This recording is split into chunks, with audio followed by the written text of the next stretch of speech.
Happy anniversary, People TV! 30 years! Good morning, or afternoon, or midday. This is Jack Jersawitz, and this is Today Like It Is.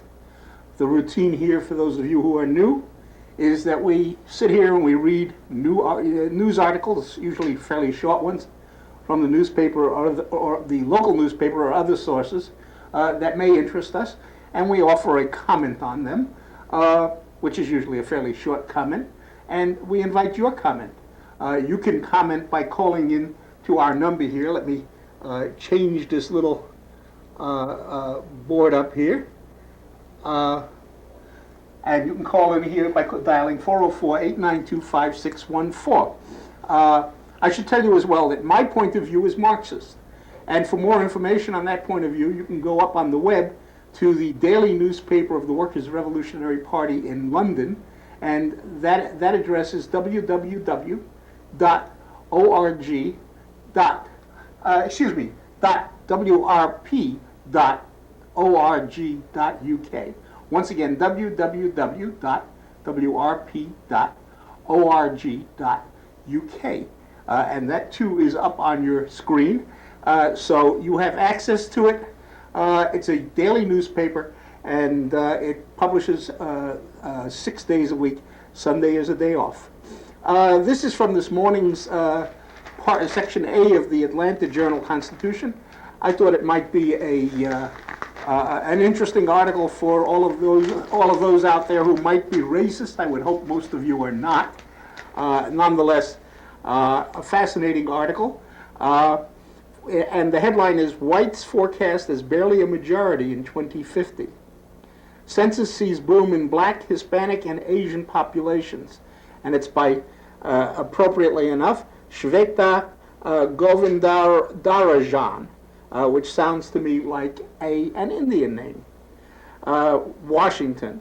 The growth of the U.S. population is speeding up, and so is the change in its racial and ethnic makeup, the U.S. Census says. In a new set of projections released today, the Census Bureau estimates the U.S. population will reach 420 million in 2050, nearly 50% more than the current figure. It also says that because of a declining birth rate and baby boomers reaching the end of their lifespans, the non-Hispanic white majority will decline to 50.1% of the total by mid-century. Meanwhile, it says both the Hispanic and African American populations will grow faster than previously projected. The projections represent an updating of figures released in 2000, which projected the 2050 population at 404 million, with 53% of the total non-Hispanic whites. Currently, that group accounts for a little more than 75% of the population. The fastest increase is expected to be among Asians, whose population is projected to grow by 213% to 33.4 million in 2050, representing 8% of the total population. That is a slight decrease from the earlier projection of 37.6. On the other hand, the number of Hispanics who became the nation's largest minority group last year is projected to increase 188% to 102.6 million, accounting for 24% of the overall population. That's a jump from the 2000 projection of 98.2 million. And African Americans are expected to increase to 61.4 million in 2050, an increase of about 70% from the current figure and a rise from the earlier estimate of 59.2 million. If the projection holds true, they will account for 14.6% of the total at mid-century. The new projections did not include estimates for individual states. Gregory Spencer, chief of population projections at the Census Bureau, said these will be released in 2005. The basic trends have not changed. The population is becoming much more diverse, Spencer said. A big reason is the continued flow of immigrants into the country, he said. There's certainly a lot more uncertainty about what's going to happen with immigration because of 911 and the development of the Homeland Security Agency, but for the most part, we haven't made any dramatic changes in the latest projections, Spencer said. He added that only a drastic decline in the number of people coming into the country would radically change census predictions. We're the third biggest country in the world. We have almost 300 million people, he said. if we don't make big changes in immigration, you tend to get pretty much the same result. Tracking with the 2000 projections, the new figures also show the U.S. population continuing to grow, with 1 in 5 people older than 65 in 2050, and the number of people older than 85 nearly quadrupling. Of course, the makeup of the world's population has folks of color at a majority. And this projection assumes categories that actually don't exist. That is, that there is such a thing as race outside of the human race, and that in fact we haven't all derived, don't all derive historically from a group that came out of Africa an awful long time ago. We were, in terms of the population of the earth, at one time all black. A necessity if you live in the kind of tropics that we derive from, and the changes that have changed our color but not our humanity, also the result of living in different areas where different things are required in order to survive. Simple projections of the whole concept of evolution.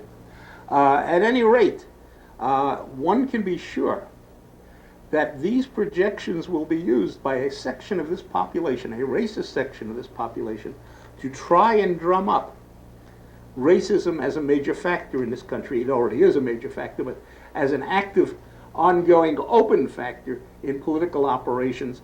And those of us who are opposed to this kind of nonsense, to this idea that there is anything but a human race, must be aware and must decide what we're going to do about it and begin to organize for that.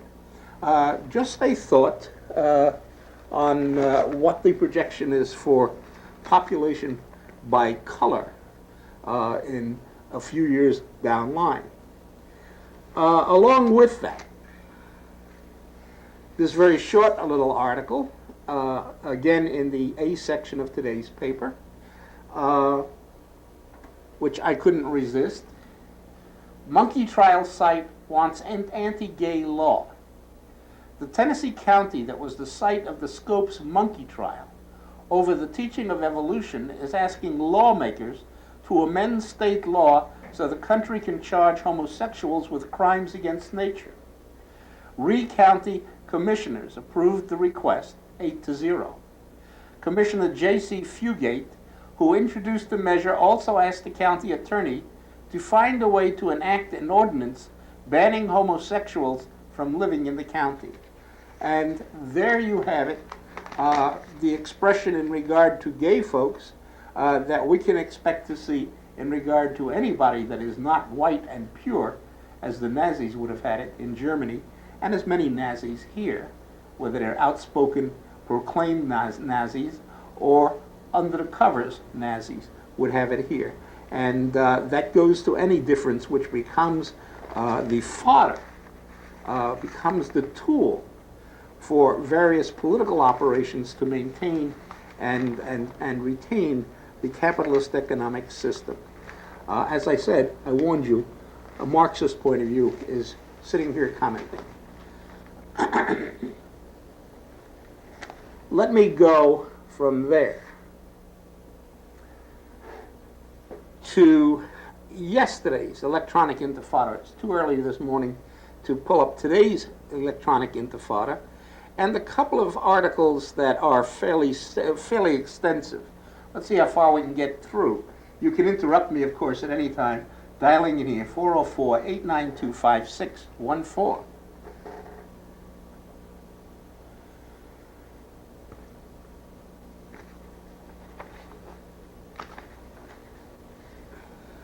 This is headed Groups Back Bill to Monitor Universities. It's by Ori Neer, and it's from, I guess, the Daily Forward, a Jewish Zionist, I'm not sure it's Zionist, but a Jewish, a long-term Jewish daily newspaper, not daily, weekly newspaper in New York. Washington, risking a clash with civil libertarians. Major Jewish communal organizations are lobbying the Senate to approve a bill that would tighten federal monitoring of government-funded Middle East studies programs at universities.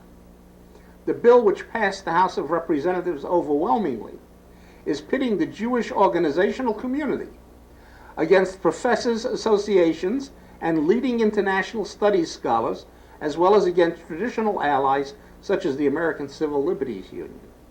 So far, the Jewish groups have gained only two allies: the U.S.-India Political Action Committee, an organization that works to promote ties between Washington and New Delhi, and Empower America, a conservative group headed by Jack Kemp and William Bennett, secretaries of the Departments of Housing and Urban Development and of Education, respectively, during the first Bush administration.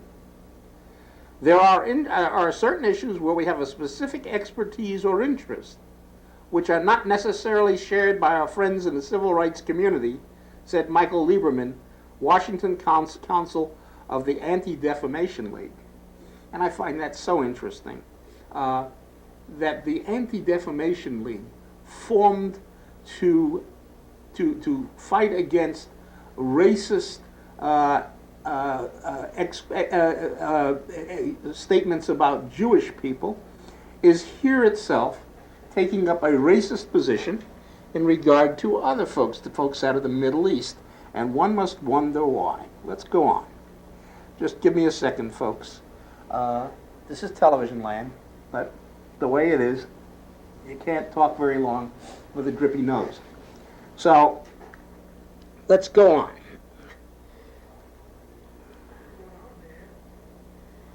I'm going to read that paragraph again. I think it's a beautiful statement of just how racist the Anti-Defamation League is.